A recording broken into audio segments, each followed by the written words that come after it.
శుక్రుడు ఒకటవ ఇంట్లో ఉన్నప్పుడు మీ బాడీ న్యాచురల్‌గా వైట్‌గా ఉంటుంది. అంటే ఇప్పుడు మీరు పబ్లిక్‌లో ఇప్పుడు శుక్రువు లగ్నంలో ఉన్న పర్సన్ మీ ఎదురుంగా ఉన్నాడనుకో, అతని చార్మ్ ఎలా ఉంటుందంటే ఒక 10 మంది చూసి ఇలా చెప్పుకుంటారు. ఏం ప్రొడక్ట్స్ వాడతాడో ఏమో, ఇంత స్కిన్ ఫెయిర్‌గా ఉంది. అది మేల్ అయినా కావచ్చు, ఫీమేల్ అయినా కావచ్చు. బట్ మీకు అలా అనిపిస్తుంది. ఎందుకంటే శుక్రుడు లగ్జరీ, రైట్? సో, ఇది ఫస్ట్ హౌస్‌లో ఉన్నప్పుడు వీళ్ళకి డబ్బు ఆటోమేటిక్‌గా వచ్చేస్తుంది. అంటే ఎట్లాంటి సిట్యుయేషన్‌లో ఉండరు. ఎలాంటిదంటే ఇప్పుడు నా దగ్గర ఒక్క రూపాయి కూడా లేదు నా జేబులో అన్నట్టు, రైట్? సో, వీళ్ళకి రెస్పెక్ట్ ఎంత ఇంపార్టెంట్ అంటే ఫుడ్ ఎంత ఇంపార్టెంటో అంతగానం. సో, ఈ ప్లేస్‌మెంట్‌ని మంచిగా యూటిలైజ్ చేయాలంటే గలత్ నహీ బోల్నా, రైట్? అంటే తప్పు మాట్లాడకూడదు, తప్పుడు పనులు చేయకూడదు. అంతే. ఆటోమేటిక్‌గా సెల్ఫ్ రెస్పెక్ట్ హై ఉంటది. సో, మీరు ఏది డిజైర్ చేస్తారో అదొస్తది అర్త్ మీద. ఎందుకంటే లగ్జరీ ప్లానెట్ కదా! So, right. శుక్రుడు రెండవ ఇంట్లో ఉన్నప్పుడు మీ ఫేస్‌లో చాలా గ్లో ఉంటుంది. అంటే న్యాచురల్ గ్లో, అంటే ఒక చార్మ్. ఎందుకంటే ఫస్ట్ హౌస్ మన బాడీ, సెకండ్ హౌస్ అనేది మన ఫేస్, రైట్? ఇప్పుడు సెకండ్ హౌస్‌లో శుక్రుడు కూర్చున్నాడనుకో, అప్పుడు మీ దగ్గర ఆటోమేటిక్‌గా ఫ్యామిలీలో చాలా మనీ ఉంటుంది. మీకు ఏం కావాలన్నా ఫ్యామిలీయే చూసుకుంటుంది. మీకు ఎవ్రీథింగ్, రైట్? మీరు డబ్బును బాగా సేవ్ చేయగలుగుతారు. ఇదొక ప్రిడిక్షన్. ఈ ప్లేస్‌మెంట్‌ని మంచిగా వాడాలంటే మంచిగా మాట్లాడాలి. ఎందుకంటే సెకండ్ హౌస్ ఫస్ట్ హౌస్ నుంచి సెకండ్ అంటే మన ఫేస్, మన వాయిస్. అంటే మీరు ఎంత మంచిగా మాట్లాడతారో అంత సెల్ఫ్ రెస్పెక్ట్ హై ఉంటుంది. అంత సొసైటీలో రెస్పెక్ట్ వస్తుంది. ఈ ప్లేస్‌మెంట్‌ని ఖరాబ్ చేసుకోవద్దంటే మంచిగా మాట్లాడాలి అందరితోటి నైస్‌గా, రైట్? మీకు ఏం కావాలంటే అది వస్తుంది. కొంచెం ఎఫర్ట్స్ పెట్టాలి అంతే, right? Venus in the third house, శుక్రుడు మూడవ భావంలో. ఎప్పుడైతే శుక్రుడు మూడవ భావంలో ఉంటాడో వీళ్ళ ఫ్రెండ్స్ చాలా యంగ్.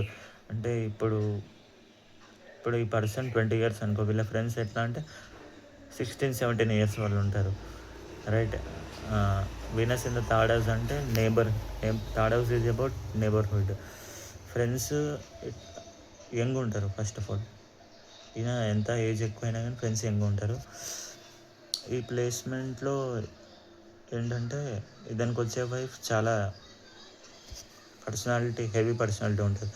అంటే ఈయనకి ఎటువంటి ఇప్పుడు థర్డ్ హౌస్ ఉన్న పర్సన్కి ఎటువంటి ప్రాబ్లం వచ్చినా సరే అతడి వైఫ్ చూసుకుంటుంది. Wife or husband, right? మేల్కైనా కావచ్చు, ఫీమేల్కైనా కావచ్చు. పార్ట్నర్ చాలా స్ట్రాంగ్గా ఉంటారు. మీ మీద ఈగ కూడా వాళ్ళ మీద, రైట్? ఇట్లాంటి డైలాగ్ వీళ్ళకి సెట్ అవుతుంది. సో థర్డ్ హౌస్లో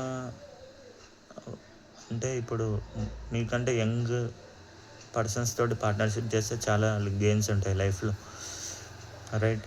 అంటే Venus in the fourth house, directional strength planet. ఇక్కడ శుక్రుడు పీక్ స్టేజ్లో ఉంటాడు. ఎందుకంటే ఇక్కడ మీకు కావాల్సిన లగ్జరీ ఐటమ్స్ కోసం మీరు ఎంత క్రేవ్ చేస్తారంటే అది లేకపోతే నేను ఫుడ్ తినలేను అన్నట్టు. మీకు టాప్ ఎండ్ బైక్స్ అన్నీ దొరుకుతాయి. ఇక్కడ జూపిటర్ ఆస్పెక్ట్ పడింది అనుకో, అది ఇంకా మీకు లక్ ద్వారా దొరుకుతుంది. ఎఫర్ట్ పెట్టాల్సిన కూడా అవసరం లేదు. కానీ జూపిటర్ అది తప్పక సెషన్. శుక్రుడు ఫోర్త్ హౌస్లో ఉన్నప్పుడు మీ దగ్గర వెహికల్స్ చూస్తే ఒక్కొక్కరికి మైండ్ వెళ్ళిపోతుంది. ఎట్లాంటి వెహికల్స్ ఇస్తాడు మీకు? ఎందుకంటే ప్లానెట్ డైరెక్షనల్ సెన్స్, ఇక్కడ టిప్ టాప్గా ఉండగలుగుతాడు ప్లానెట్. ఇక్కడ నేను 20 hours వర్క్ చేయమన్నా చేయగలుగుతా, అట్లాంటి స్టేట్ అది వీనస్కి అక్కడ 4th house అనేది, రైట్? సో ఆటోమేటిక్గా హోమ్ అంటే బ్యూటిఫుల్గా ఉంటుంది మీ home. 4th house is about home, properties and vehicles, right? 4th హౌస్లో ఇది మంచి ప్లేస్మెంట్. మీ హెల్త్ టిప్ టాప్ కండిషన్లో ఉంటుంది.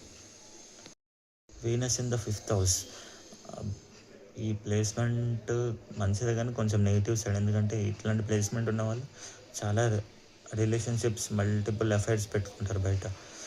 ఇది కొంచెం బిట్ హార్డ్ ట్రూత్, బట్ నమ్మాలి. 5th హౌస్ వీనస్ ఉన్నోళ్ళు చాలా క్రియేటివ్గా ఉంటారు, ఆర్టిస్టిక్ ప్రొఫెషన్స్లో ఉంటారు, సింగర్, మ్యూజిక్, డాన్సర్. ఇట్లాంటి వాళ్ళ చార్ట్స్లో Venus in the 5th house, Venus in the 1st house, Venus in the 10th house, 11th house, ఇట్లాంటి చార్ట్స్ అన్నీ డాన్సర్ చార్ట్స్. ఇవన్నీ డాన్సర్, మ్యూజిక్, సింగర్, ఇట్లాంటి చార్ట్స్.